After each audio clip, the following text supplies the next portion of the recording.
Eu me lembro quando eu fiz faculdade de administração, tive uma cadeira de administração pública e, e o professor, a gente perguntou para o professor, alguém perguntou por que que no Brasil tinha concurso público, né? Qual era a lógica do concurso público? E o professor respondeu que para o funcionalismo não mudar de 4 em 4 anos. Porque se no Brasil não tiver concurso público, o político que entrar vai demitir todo mundo e vai colocar os seus lá dentro, vai mudar toda a lógica. Diferente do que acontece aqui nos Estados Unidos, né? Aqui nos Estados Unidos é possível ter essa situação onde se tem um processo seletivo e demissional muito semelhante à iniciativa privada, né? Sem esses incentivos políticos. Eu nunca entendi direito como que uma reforma administrativa blindaria isso que aparentemente faz parte da cultura brasileira. Eu não sei se o que esse professor respondeu é baseado em alguma evidência, mas eu, por ser brasileiro, por ter morado 30 e poucos anos no Brasil, me parece que o que ele falou é verdade, que os políticos vão fazer isso. Como é que uma reforma administrativa blindaria isso? Pois você precisa incluir, como eu estava dizendo, mais princípios de governança, né? E aí os princípios de governança vão blindar com relação a esse apadrinhamento político, a essa indicação com fins políticos, eleitoreiros, e trazer a responsabilidade, né, para quem está fazendo esse tipo de indicação. A, a gente tem aí tinha, tinha leis importantes, né, sendo aplicadas com relação aos cargos das estatais, né, e isso está sendo até está tendo um retrocesso nesse sentido. E isso é muito ruim, porque novamente traz um confronto, né, com os princípios de governança. Então, enquanto não tiver esse tipo de princípio por aqui, que você observa lá nos Estados Unidos, observa em outros países mais avançados, você vai continuar tendo que ficar preso, né, a um sistema rígido como esse, que é bom por um lado, né, como o professor da administração pública defendeu, mas é ruim por outro, porque você termina perdendo em eficiência, em produtividade, né, daquela mão de obra. Faz muito sentido isso, mas eu não sei como é que nos Estados Unidos está funcionando exatamente, porque tem eles não demitem todo mundo, mas eu acho que é travado também no governo federal, pelo menos, a demissão de funcionários públicos. Tanto que o pessoal, enfim, reclama, né, do Deep State, é o aparato administrativo que simplesmente que opera de fato o Estado e que o presidente acaba mudando muito pouco, né? Ele não consegue influenciar. Na prática, o Estado é um bicho meio indomável, né? É difícil de tu controlar para um lado bom e para o lado ruim, tá? Então, tem para tudo que é É, lado. Mas, sim, se fosse o modelo, a visão do Paulo, tá? O que não é ninguém, mas tipo um modelo simples, liberalismo clássico, Estado mínimo, mínimo do mínimo, tributação baixa, deixa a sociedade em paz, sociedades enriquecem. Essa é a minha visão de mundo. A minha visão de mundo é sem Estado nenhum, mas eu aceito ela com menor, não tem problema nenhum. E daí, assim, a gente está muito longe disso, está muito longe. E daí, a simples liberalização de alguns mercados, a simples incorporação de meritocracia para dentro do funcionalismo público, a ideia de dar liberdade econômica para a plebe aí poder trabalhar um pouco em paz, isso é para mim já o neoliberalismo. A gente não reduz o tamanho do Estado, a gente simplesmente deixa mais fácil vocês pagarem a conta. E assim, o Brasil tá, e daí tem mais para ver, daí tem social-democracia e daí tem socialismo. O Brasil tá entre a social-democracia e o socialismo ali, na minha visão. Então, assim, pô, como é que a gente sai dessa nhaca para vir um pouquinho mais perto do neoliberalismo, e não do liberalismo clássico? Como é que a gente sai disso e isso faria já diferença, na tua visão, para o crescimento econômico? sim, faz. Não sei se vocês já trouxeram aqui o Paulo Webel, né, que é o pai da Lei de Liberdade Econômica. 2 vezes, Uhum. né, Fox? Ele já veio duas vezes, ele Ótimo, veio inclusive ótimo. pela pela Aqualina, quando ele estava ali na Aqualina, que era um projeto era uma empresa que ia aproveitar justamente a concessão e a privatização de serviços de água, né? Que foi fechada depois que o governo Lula mudou as regras, passou a não ser muito interessante para eles, fecharam o negócio. E o negócio deles era focado mais em municípios que podiam fazer pools, né? De atendimento, e isso, com as mudanças que o governo Lula fez lá, deixou de ser tão atrativo, favorecendo só quem é maior, que conseguiu ficar no negócio, e o resto caiu fora, e daí as empresas fechou.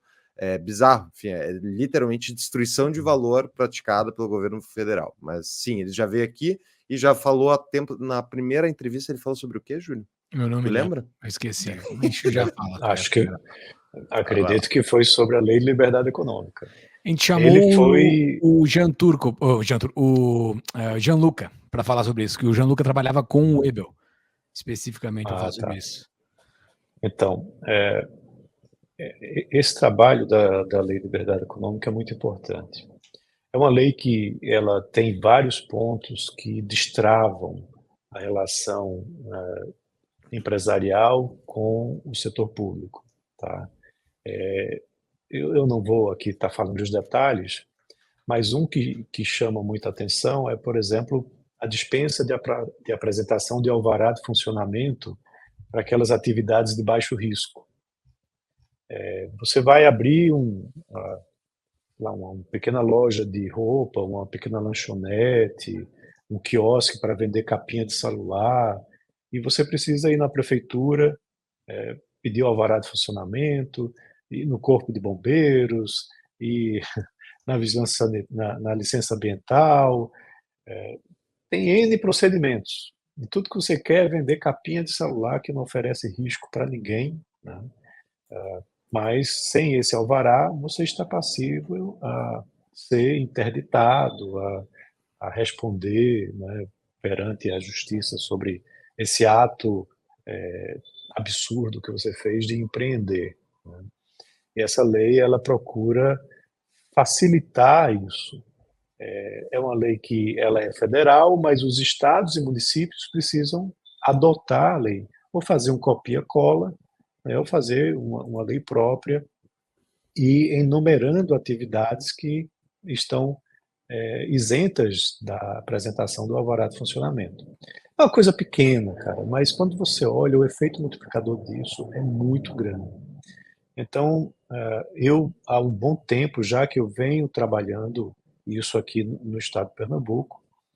No LEAD aqui de Pernambuco, esse é o segundo maior, tá? O LEAD global lá do Dória é o maior de todos, e cada estado tem um LEAD, tem fora do país também, e é um grupo de relacionamento, né, de empresas e empresários. Aqui em Pernambuco, como eu disse, é o segundo maior, são mais de 500 CNPJs, e todos eles têm uma representatividade econômica forte, setorialmente. E aí, dentro do LEAD, eu criei, junto com outras pessoas, claro, um comitê inicialmente era um comitê de desburocratização, onde a nossa pauta era começar a produzir conteúdo, a fazer reuniões, trazer o setor público para discutir a desburocratização da economia de Pernambuco. A gente fez uma pesquisa junto aos membros do LEAD para saber qual a percepção deles de todos os setores aqui. Como eu estava mencionando, a parte ambiental, corpo de bombeiros, a parte jurídica, e assim vai. E eles fizeram um ranking, né, e a gente saiu pontuando quais eram os menos burocráticos e os mais burocráticos. Logo depois disso, saiu uma pesquisa, não sei se vocês lembram, do Doing Business, lá do Banco Mundial, para os entes federativos, porque até então eles só faziam dos países, e o Brasil sempre se posicionou muito mal, fizeram dos entes federativos. E aí, Pernambuco veio em último lugar. Foi o pior estado para se fazer negócios, segundo esse Doing Business. Isso, e os que o Brasil resultados... Que posição está o Brasil no Doing Business Global? Não se faz mais, né? Mas o Brasil é? era posição 140 e tanto, né? O Pernambuco tá mal. Onde a questão tributária era um dos piores fatores, né? Mas aqui, quando eles divulgaram o resultado, comparava quais eram os principais problemas e bateu exatamente com o resultado da nossa pesquisa. Então isso trouxe uma movimentação muito grande, né, do Estado para que melhorasse esse ambiente. Eles contrataram o próprio Banco Mundial para fazer uma consultoria aqui. E aí a gente migrou o nosso comitê, renomeamos ele de desburocratização para um comitê de competitividade. E aí foi onde a gente começou a trabalhar a pauta da Lei de Liberdade Econômica, foi minha sugestão. A gente trouxe o Douglas Cabildo, que era secretário executivo lá de Desenvolvimento Econômico de Minas Gerais, e ele implantou a Lei de Liberdade Econômica no estado de Minas Gerais e em todos os municípios. Hoje, o estado de Minas Gerais tem mais de 50% dos municípios, são 800 municípios, que tem a Lei de Liberdade Econômica, é o maior percentual do país. A gente viu isso como case de sucesso e trouxe para cá. Aí a gente trouxe Paulo Webel também para falar. Trouxemos várias pessoas que poderiam contribuir. Marcelo Faria, do ILISP, que é o Instituto de Liberdades de São Paulo, ele tem esse trabalho da liberdade econômica, ele chama de liberdade para trabalhar. E aí a gente começou a trazer o setor público junto e a coisa começou a andar.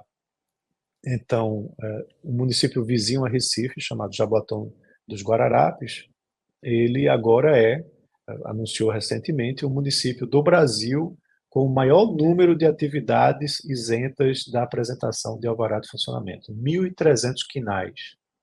Recife dobrou o número de atividades. Pernambuco está para anunciar também um aumento.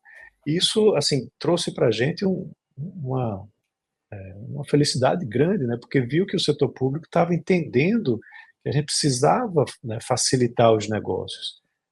E aí eu criei também um fórum de secretários de desenvolvimento econômico dos municípios, hoje são mais de 20, Recife, Olinda, Jaboatão dos Guararapes, Caruaru, Petrolina, todos esses fazem parte, e a gente faz reuniões para discutir formas de facilitar os negócios, de trazer o setor público para próximo do setor privado, para que ele não seja um entrave, e sim ele seja um propulsor, né, do crescimento, simplesmente por não atrapalhar, por não interferir, e pelo contrário, por facilitar a atração de negócios. Então, assim, isso é um trabalho muito grande, muito elaborado, exige a participação de todos esses membros do comitê. Hoje eu não sou mais presidente do comitê de competitividade, passei o bastão para um colega meu, eu sou o vice dele, mas a gente continua tracionando isso. E aí esse efeito já está trazendo frutos em outros estados. Eu estou agora conversando com a Paraíba, conversando com a Bahia, conversando com o Rio Grande do Norte, que a ideia é aumentar isso e poder trazer, né, mais liberdade econômica, maior facilitação aos investimentos, e a gente consiga tirar também, de certa forma, o atraso econômico que você vê, né, quando você vai comparar as estatísticas daqui da região Nordeste com as demais regiões.